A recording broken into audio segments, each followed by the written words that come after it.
Okay, guys, my bag of salt just came in. It's 25 pounds. And I just wanted to show you guys because I don't know if you didn't know it, but you can buy a 25-pound bag of salt, and especially this real mint salt. It's unrefined mineral salt, and they have like additional trace minerals in it. But I buy it as like an investment. Like, why would you buy so much salt at one time? For the same reason that I started going outside into the sunlight instead of spending so much time at the gym. It's just always an investment. How can I make this health journey easier? Like, having a high quality salt is super important. That's why athletes drink electrolyte drinks, because sodium is a key mineral in our diet. Sodium, potassium, and like I said, this has additional trace minerals. I think it's some crazy number, like 40 something additional trace minerals, which all of these little minerals have a purpose in the function of the cell and its ability to, you know, use energy. So it's important to get a good high quality salt. And so I just wanted to show you that bag. It's 25 pounds and you can buy that. I always like investing in something if I can buy a higher quantity, because if you invest, it drops the price down lower. So, like, one of my goals in the next year or so, I really want to buy a whole cow, because I'm always eating ground beef. And when you buy a whole cow, like, you drop the price. It's also, of course, like a matter of storage that I have to figure out as well.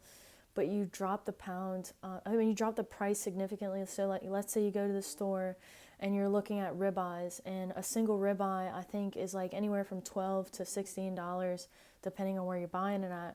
Well, if you buy a quarter of a cow or a whole cow, you drop that price significantly. Like, you could get a ribeye for, like, I'm making this number up, but probably somewhere around $5. It drops the price of everything when you invest. So I've always had that in mind, because, you know, why work harder when you could work smarter? And that's the same application for why wouldn't I use my mitochondria if I could? Because the cell can, we have two major different types. They call it cellular respiration, which is our energy usage at the cellular level.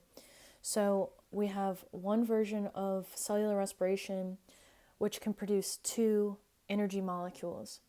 And then when we use mitochondria, we can produce 32 molecules. So I always say, would you rather be walking on your way around the block and find $5 or find $50? Everybody's answer is, of course, you'd rather $50 than $5. So I'd rather use my mitochondria than go through the process of glycolysis. It's also interesting to note, glycolysis is that energy process that we'll go to ATP from. It's interesting to note too, a lot of tumor cells will take advantage of this process, this inefficient two energy molecule process. It'll ramp up that energy phase instead of using mitochondria. Mitochondria is really important for handling our oxygen levels. But so a tumor cell will turn that glycolysis process on. It makes the body extremely acidic. So markers of cancer is acidity, inflammation, and this pathway of glycolysis being turned on rampantly by the tumor cell in order to grow. So we always want to be using our mitochondria, of course, because mitochondria powerhouse the cell, key to life. And again, one of the best ways to be able to use your mitochondria is making sure that you have enough minerals in your diet, good high quality salt. You're eating your amino and fatty acids. And I was listening to a podcast. Well, it was a small snippet from Carrie B. Wellness. If you've not heard of her, she is phenomenal in talking about hydration and mitochondria, and she's more qualified than me. But she was talking about planning out your cortisol, having a schedule for your cortisol.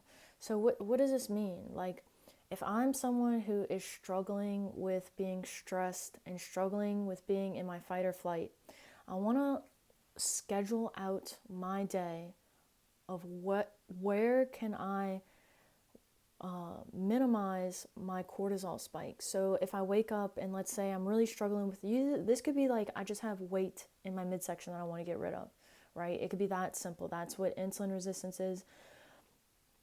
low energy function, fight or flight, to stress, right? It's weight gain in the middle. That's your number one hallmarker of being chronically stressed.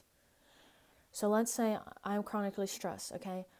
Well, in the morning, my body is waking up and I need and must hydrate. If I do not hydrate, I will continue to be in the stress response, because I am supposed to get this waking cortisol response when I'm waking up.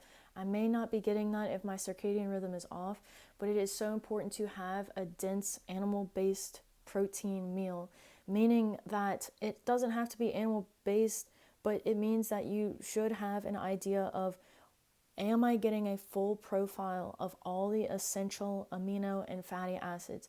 This is important for cell function and for putting the body into a state of hydration and rest. Prior to that, you also want to be scheduling out some form of meditation. If we're in the stress response, it doesn't matter what we eat, our body will not absorb the nutrients. It's like having a broken car. If I am in my stress response, my nutrient absorption is lower. If you want to read a book about that, Robert Sapolsky's book, Why Zebras Don't Get Ulcers, is one of the best books I ever read on the stress response and how we shut down our digestive capacities when we're in the stress response. So when I wake up in the morning, my primary focus is going to be meditation. I want to deeply expand. I'm thinking about my abdominal cavity too, and especially like around my hip region, the anus, around that region. I want to think about it like a balloon, and I just want to open up, stretch, and expand all these areas that are tight because I'm in my stress response for a long time. When we are in our stress response, we tend to tighten, especially these regions down below here. I want to open up and expand.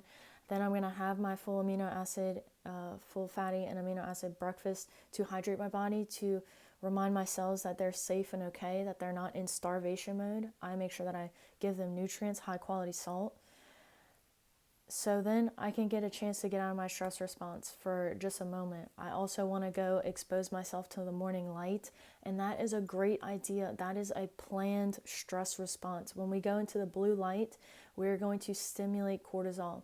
But again, if you're waking up and you're already in your stress response, and then you're doing all these activities to stress the body even further, you want to make sure that you're taking a break. And I want to feed my body, right? I want to work hard, play hard. I have to rest and digest in order to break down and build.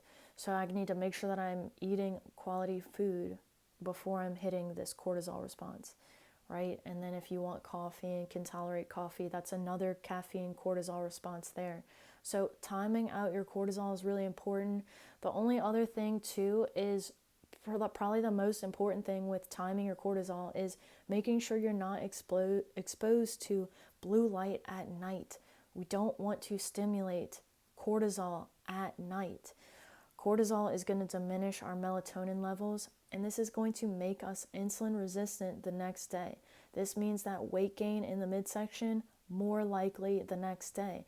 So if we don't want to continue this cycle of weight gain in the midsection, high cortisol, high stress, we need to make sure that we are supporting our melatonin at night and through the day.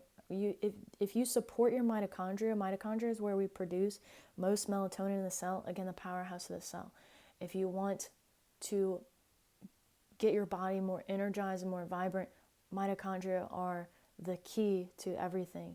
So the key to light, key to everything, right? They're the money makers of the cell, the abundance factors of the cell. They can create more of themselves. They hold their own DNA, and they can help out components of the cell that are also struggling.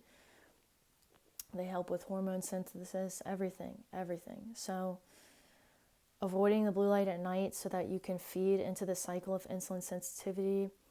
And then again, where does melatonin come from? We have to invest in, like we're investing in this, we have to invest into the dark cycle so that we can have a good light cycle. So how can I start my investment with the dark cycle?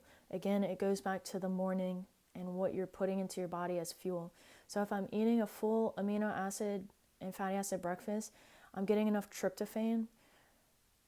throughout the day, if I'm getting this breakfast early in the morning throughout the day, tryptophan is going to break down into serotonin. Serotonin will break down into melatonin, right? And my natural melatonin levels will be elevated at night. Tryptophan has another pathway that it can break down into, so you want to make sure that you're getting exposure to light. Tryptophan breaks down in the sun. It also breaks down when we exercise and through meditation, right? Basically, if you are communicating with your mitochondria, again, these light pathways, everything will line itself up in this circadian rhythm. So I'm investing into my dark cycle early in the morning when I'm eating the full breakfast. I'm going into the sun. That's going to create my melatonin for nighttime. If I'm creating the melatonin, I'm going to create insulin sensitivity for the next day. That means I'm going to be picking up all my sugars nice and easily. Everything's going to be running smoothly. The well-oiled machine shall get to its destination.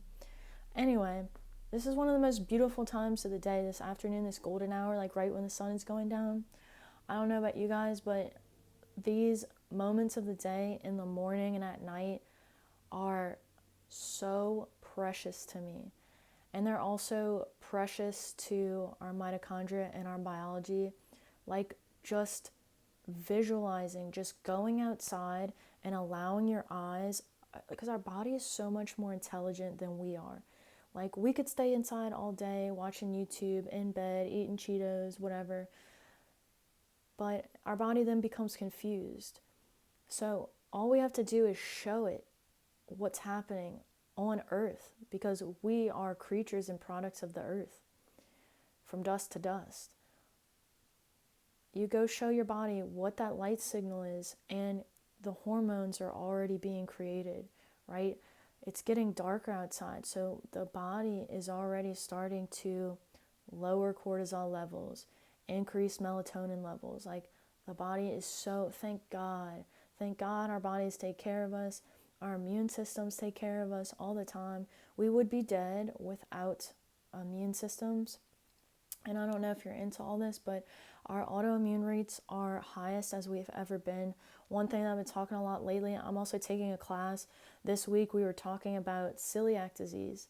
And so a lot of people are becoming gluten intolerant, getting a pre-diagnosis and or of celiac disease. This is a gluten intolerance, but this is also an overactivation of the immune system. So it's not only food as the outside source, right? Because you are the medicine. If I have an increased immune response, likely my body is also in a stress response. So meditation is so important. Dr. Joe Dispenza talks about how they actually document people going through meditations, and they take blood tests and they watch their immune levels, increase or decrease depending on their situation.